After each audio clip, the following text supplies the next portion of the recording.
नमस्कार, आप देख रहे हैं ग्रिडजिम वर्चुअल। मैं पंकज खजूरिया। पंचप्रण को लेकर 3 दिवसीय उत्सव कार्यक्रम जो है यूनिवर्सिटी ऑफ जम्मू के जनरल जोरावर सिंह ऑडिटोरियम में आज इनागोरेट किया गया। इस मौके पे जम्मू कश्मीर उपराज्यपाल महोदय मनोज सिन्हा जी चीफ गेस्ट के तौर पे मौजूद थे और वहीं पंचप्रण में पहला प्रण जो है डेवलप्ड नेशन का, उसके ऊपर बातचीत करने के लिए press secretary to the president of India AK Singh मौजूद थे। वहीं मैं बात करूँ, जहाँ पे एक तरफ डिस्प्ले लगाया गया था सांस्कृतिक विरासत का और अक्रॉस द इंडिया जो फ्रीडम फाइटर्स हैं उनका, और वहीं दूसरी तरफ जम्मू कश्मीर की सांस्कृतिक विरासत को किस तरीके से संजोने का कार्य जो है अलग अलग एजुकेशनल इंस्टीट्यूशन खासतौर तौर पे यूनिवर्सिटीज़ कर रही हैं, उसका भी डिस्प्ले था। जिस डिस्प्ले में माननीय उपराज्यपाल महोदय ने जो है वो बड़ा रोचक तरीके से देखा। और इसके साथ साथ जो AK सिंह थे, press secretary to the president of India, वो जम्मू यूनिवर्सिटी के जो विद्यार्थी हैं जर्नलिज्म के, उनसे भी उन्होंने जो है वो मुलाकात की।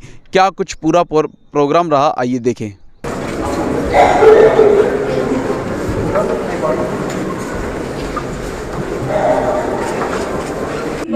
Sir institute of music and fine arts के स्टूडेंट्स जो है वो मंच पर आ जाएं। शाम सर तत्पर एवं प्रश्नशील रहे। विश्वविद्यालय के विभिन्न विभागों के विद्यार्थी उपस्थित हैं। आप लोगों का भी अभिवादन और स्वागत है। जम्मू जी, आप एलुमिनस भी रहे हैं जम्मू यूनिवर्सिटी के, आप सब लोगों का स्वागत है। पद्मश्री श्री बलवंत ठाकुर जी मौजूद हैं, श्री ललित मगोत्रा जी करके, क्योंकि बार बार हम बात करते हैं job seeker to job provider स्थापित कर रहा है ताकि जम्मू विश्वविद्यालय शिक्षा कार्यक्रमों के मानकों पर विश्व मानचित्र पर स्थापित किया जा सके। 2047 में जब भारत आजादी का शताब्दी वर्ष मनाएगा, तब 160 करोड़ आबादी की औसत आय हमारे देश की 38 वर्ष की होगी। यानी दुनिया की सबसे यंग वर्कफोर्स, सबसे फिट वर्कफोर्स और सबसे स्किल्ड वर्कफोर्स भारत में होगी। आज हम दुनिया की 5वीं बड़ी अर्थव्यवस्था हैं। मैं अनुमान करता हूं कि 2047 तक एक विकसित भारत के रूप में हम $26 ट्रिलियन की इकॉनमी होंगे। यंग वर्कफोर्स और इकॉनमी अपनी प्रोडक्टिविटी के शिखर तक पहुंचे, इसलिए उसका मार्गदर्शन करते हुए भारत के सम्माननीय प्रधानमंत्री आदरणीय श्री नरेंद्र मोदी जी ने पंचप्रण का विजन प्रस्तुत किया था। ये सच है, कई लोग मानते हैं,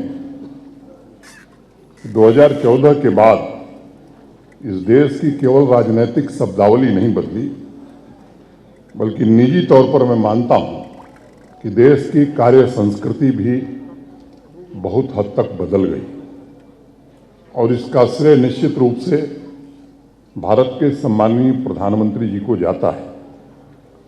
जिस पंचप्रण की बात मेरे पूर्व की गई, कई बार चर्चा हुई है, विकसित भारत का लक्ष्य, ये पहला प्रण।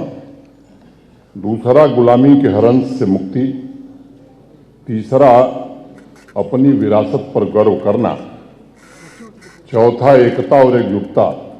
और पांचवां, नागरिकों में कर्तव्य की भावना। प्रधानमंत्री जी ने इन संकल्पों पर सामूहिक शक्ति एवं सामर्थ्य को केंद्रित करके पूर्वजों के सपने को पूरा करने का आह्वान किया था।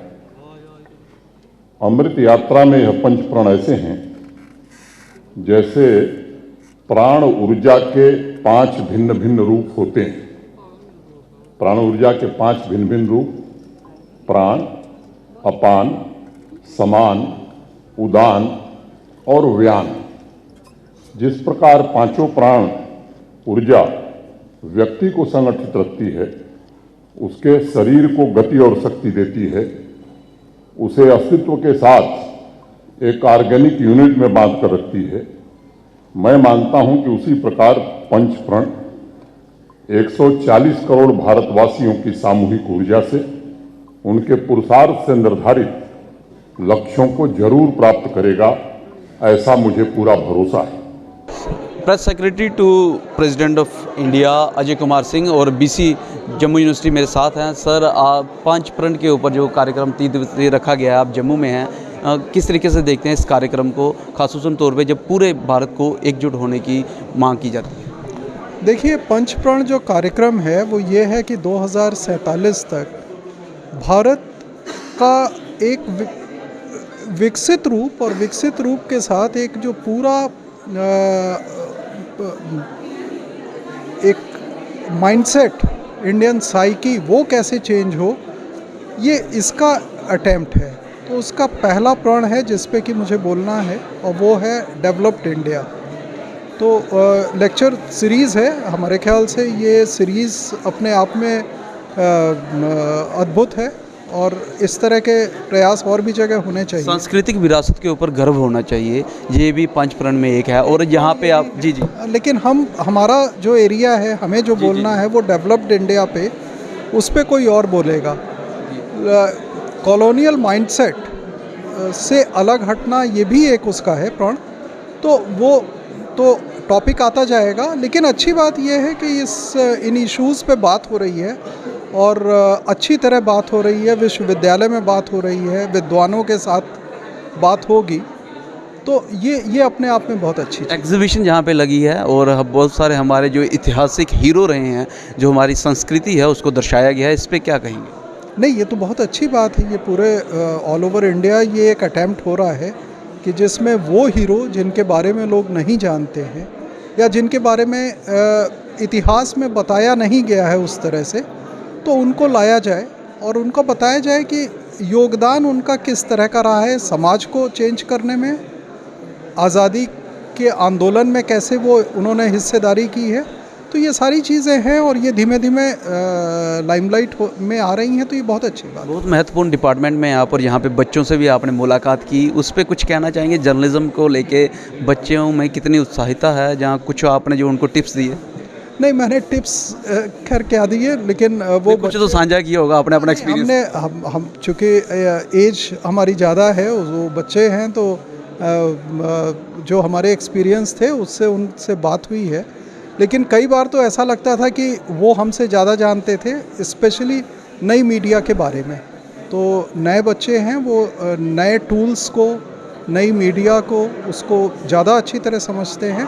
तो कई बार तो हम उनसे सीख रहे थे। बदलते हुए जम्मू कश्मीर को कैसे देखते हैं? आखिरी सवाल रहेगा, आपसे ज़्यादा समय नहीं लूँगा, लेकिन जो बदलता हुआ जम्मू कश्मीर है उसको कैसे देखते हैं? हमें बहुत अच्छा लगता है। मैं दूसरी बार आ रहा हूँ जम्मू, और कश्मीर तो मैं बहुत बार गया हूँ पत्रकार के तौर पे, और कश्मीर जो मैं पहले देखता था, कश्मीर जो अब देखता हूँ, बदलाव ये अपने आप में अद्भुत है। और हमें लगता है कि ये संकेत है आने वाले एक भविष्य, अच्छे भविष्य का, और वो भविष्य सामने है। ये जो डिस्प्ले किया गया है, क्या ऑब्जेक्टिव है, किस चीज़ को मद्देनज़र रखें? सबसे पहले बताना चाहूँगी, ये हमारा पंचप्राण उत्सव है जो कि 5 से 7 अप्रैल तक चलेगा, और ये ऑर्गेनाइज़ करवाया है जम्मू यूनिवर्सिटी ने और in collaboration with cluster university. और यहाँ पे जो आप प्रदर्शनी देख रहे हैं, ये सारा हमारा डोगरा और कश्मीरी हेरिटेज कल्चर को उसका ये प्रदर्शनी लगाई गई है। यहाँ पे आप देख सकते हैं डोगरा कल्चर से डोगरी रसोई है, यहाँ पे हमारा बसोली आर्ट है, हमारे डोगरी कल्चर जो ड्रेसेस हैं यहाँ की,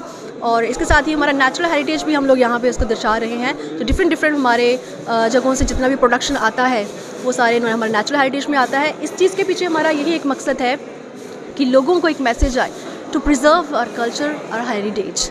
हम क्लस्टर यूनिवर्सिटी के स्टूडेंट्स हैं, एंड ये हम बताना चाहते हैं कि हम जम्मू यूनिवर्सिटी में इसमें कश्मीरी कल्चर को रिप्रेजेंट कर रहे हैं। इसमें हम अपने ट्रेडिशंस के बारे में बता रहे हैं, हम अपने कल्चर के बारे में बता रहे हैं कि हम अपने कल्चर में क्या क्या यूज़ करते थे, क्या क्या चीज़ें हम ऐसी हैं जो अब छोड़ चुके हैं। मतलब जैसे कि पहले हम कांगड़ी यूज़ किया करते थे, हम फेरन यूज़ किया करते थे, बट आजकल के टाइम पे हम रूम हीटर्स यूज़ कर रहे हैं, कुछ यूज़ कर रहे हैं। फिर इधर हमने ये बताया हुआ है कि हम कश्मीरी पर्स जो होते थे, मतलब नक्काशी वाले पर्स होते हैं। दैन उधर वॉलनट्स के बारे में बताया हुआ है जिसको हम कश्मीरी में डुलू बोलते हैं। और इसमें हमने यहाँ पे शिवरात्रि में जो थाली रखी जाती थी वो बताई गई है। यहाँ पे नक्काशी के लिए जितने भी हमने पेंटिंग होती थी, जो डल लेक में हम देखते हैं कि किश्तियाँ होती थी, वो भी होती है। बस ये यहाँ पे समावार के बारे में बताया हुआ है। कल्चर को दर्शाते हुए कैसा लग रहा है? बड़ा अच्छा लग रहा है अपने कल्चर को दर्शाते हुए। ये मेरे हाथ में अभी कश्मीरी समावार है। ये बेसिकली कश्मीरी कावा जब बनाते थे उसके लिए यूज़ होता था, और ये जो है ये लगभग 100 साल पुराना है।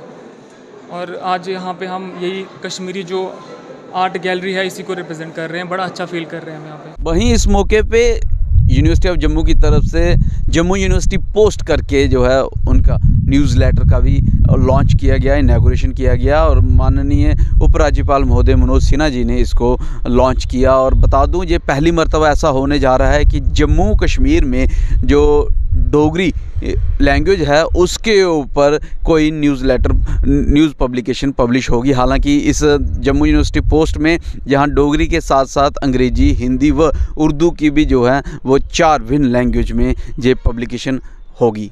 5 प्रण को लेके 2047 जब भारत अपनी आज़ादी के 100 साल पूरे मना रहा होगा उस समय 5 प्रण को लिया गया है, जिसमें से विकसित भारत और इसके साथ साथ गुलामी के अंश से दूर रहना और अपनी सांस्कृतिक विरासत के ऊपर गर्व करना और एकता में पावर रखना और नागरिक के कर्तव्यों का पुनर्निर्माण करना, ये मुख्य केंद्र बिंदु हैं इस 5 प्रण के। और आप क्या विचार रखते हैं इसके संदर्भ में, 5 प्रण के संदर्भ में अपनी वैल्यूएबल राय ज़रूर कमेंट सेक्शन में कमेंट करके बताइएगा। जिस तरीके से एजुकेशन इंस्टीट्यूशन अभी सांस्कृतिक विरासत को संजोने का और ख़ासतौर तौर पे जो भाषाएं हैं रीजनल लैंग्वेज को संजोने का कार्य कर रहे हैं, अपनी वैल्यूएबल राय भी रखिएगा। वीडियो को लाइक व शेयर करना ना भूलिएगा। जुड़े रहें गर्जन वर्चुअल के साथ। कैमरा राकेश खजूरिया के साथ मैं पंकज खजूरिया। जय हिंद।